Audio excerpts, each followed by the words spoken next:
You've probably watched a truck pull out of a loading dock and never thought about what's happening inside the cab. The driver pulls a lever, the truck rolls. That's it.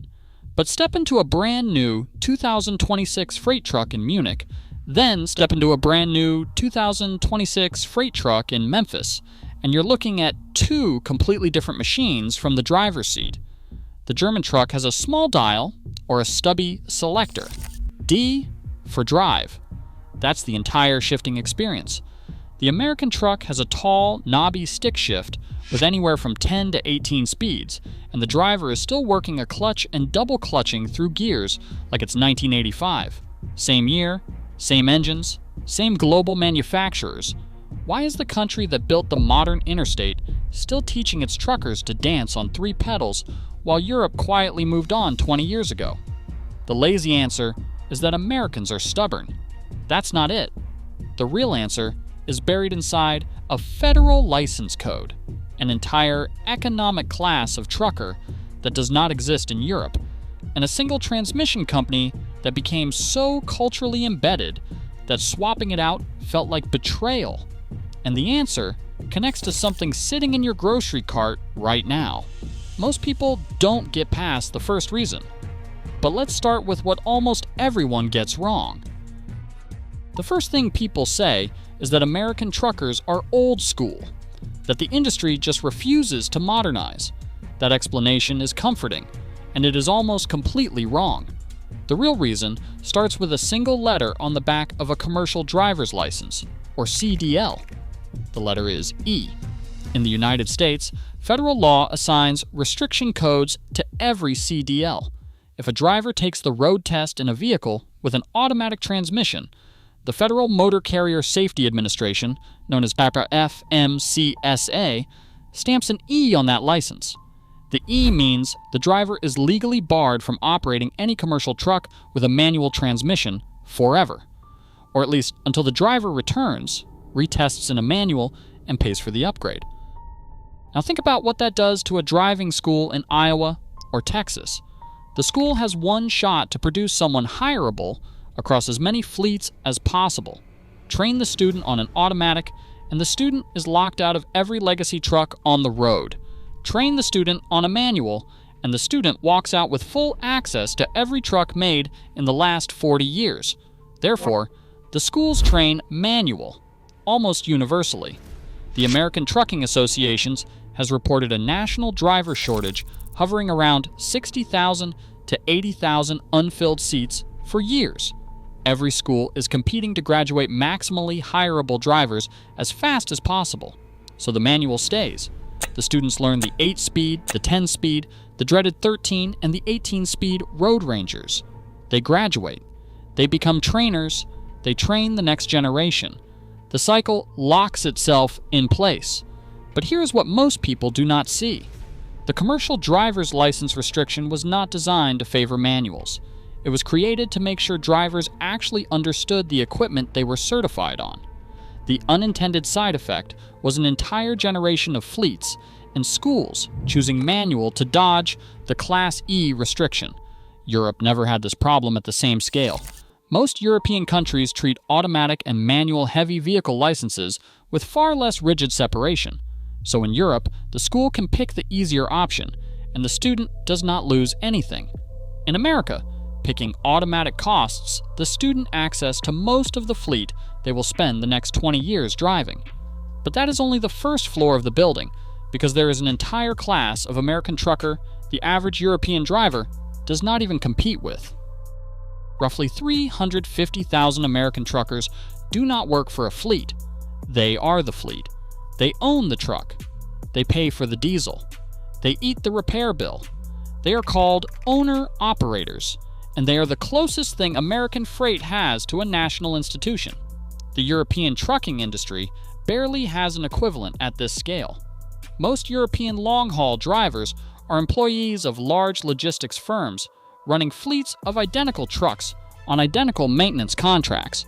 The economics are completely different, and those economics decide what is bolted between the engine and the drive shaft. Industry Trade reporting regularly cites lifetime mileage for owner-operator rigs hitting 1.2 million, sometimes 1.5 million miles before retirement. At those mileages, the most expensive thing on the truck is the drivetrain. A traditional Eaton-Fuller manual can be rebuilt for somewhere between $4,000 and $6,000.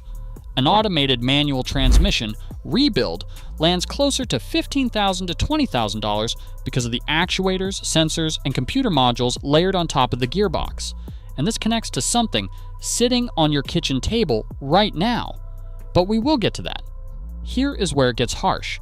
Trucks equipped with automated manual transmissions have historically carried a surcharge of $5,000 to $10,000 depending on configuration. For a fleet ordering 500 trucks at once, that surcharge gets absorbed across millions of dollars in financing. For one owner-operator buying a single truck on a personal loan, that surcharge is sometimes the difference between making a payment and missing one in a slow freight quarter. Therefore, owner-operators kept ordering manuals. Manufacturers kept building manuals. Used truck markets stayed full of manuals. Every part of the ecosystem was reinforced. European fleets, by contrast, cycle trucks every 5 to 7 years before serious drivetrain wear is even on the horizon. The automated manual transmission premium gets recovered in fuel savings and faster turnover. The math runs in the opposite direction. Same trucks, same engines. Two completely different financial worlds living inside the same vehicle. But here's the part that should genuinely surprise you. None of this is the deepest reason. The deepest reason is a single American transmission company that became so dominant for so long that it shaped the muscle memory of an entire profession. Go back to the 1950s. President Eisenhower signs the Federal Aid Highway Act on June 29, 1956. The interstate system starts going in. Trucks suddenly need to run 2,000 miles without stopping for a town. And one company stepped into that gap and basically owned the road for the next 50 years. Eaton-Fuller. The Road Ranger gearbox. 9-speed, 10-speed, 13-speed, 18-speed. It became the standard transmission for American Class 8 trucks for the better part of half a century, with Eaton-Fuller as the dominant supplier on the spec sheet. The Road Ranger became part of the trucker's identity. Knowing how to float a 13-speed without using the clutch was a craft skill, the way welders take pride in a clean bead. Veterans bragged about it. The transmission stopped being a component and started being a flag. Europe never had this. There was no continental Eaton-Fuller. ZF, Volvo, Mercedes, and Scania each built their own gearboxes, and the automated manual transmission, or AMT category, had open competitive ground from day one. Volvo launched the I-Shift in 2001. Mercedes followed with PowerShift. Scania had OptiCruise even earlier. By 2010, automated manuals dominated new European truck sales. Therefore, Europe did not have to dethrone a champion. America did, and the champion fought back. Eaton itself partnered with Cummins in 2017 to launch the Endurant automated transmission, partly to keep American fleets from defecting to Volvo I-Shift and Daimler DT12 platforms. Now bolt that on top of one more historical reality. American highways are mostly flat. The Eisenhower interstates were engineered with grades rarely exceeding 6%. A driver in top gear on Interstate 40 might not shift for an hour. European routes cut through alpine passes, narrow medieval cities, and roundabouts that did not exist when the trucks were designed. Automated manual transmission pays for itself in a single alpine grade. American drivers do not get that payback as often because the road never demands it. And that is exactly why what you are about to hear should change how you see every shelf in your local supermarket. Here's what almost no consumer ever connects.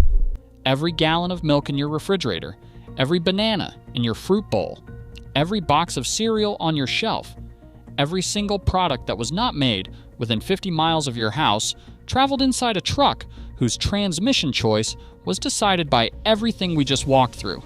Industry studies regularly cite that modern AMT equipped trucks deliver a 3 to 5% fuel economy and improvement over a comparable manual, and up to 7% in stop-and-go applications. American freight burns roughly 35 to 40 billion gallons of diesel a year. A few percentage points of that is real money. That fuel cost gets passed through every link of the supply chain.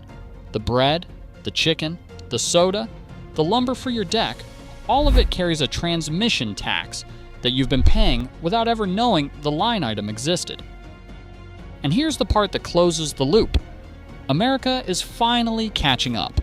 Daimler Truck North America reports that roughly 90% of new Freightliner Cascadias are now ordered with an automated manual transmission. Volvo and Mack report similar numbers with the iShift and M-Drive.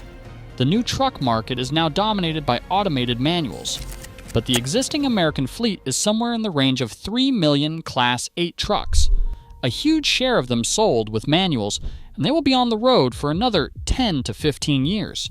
Every Saturday morning, Walmart restock, every UPS regional run, every Amazon Prime overnight delivery, every fuel tanker pulling into your neighborhood gas station, somewhere in that chain, a driver is still working a Road Ranger, because that is the truck the company already owns.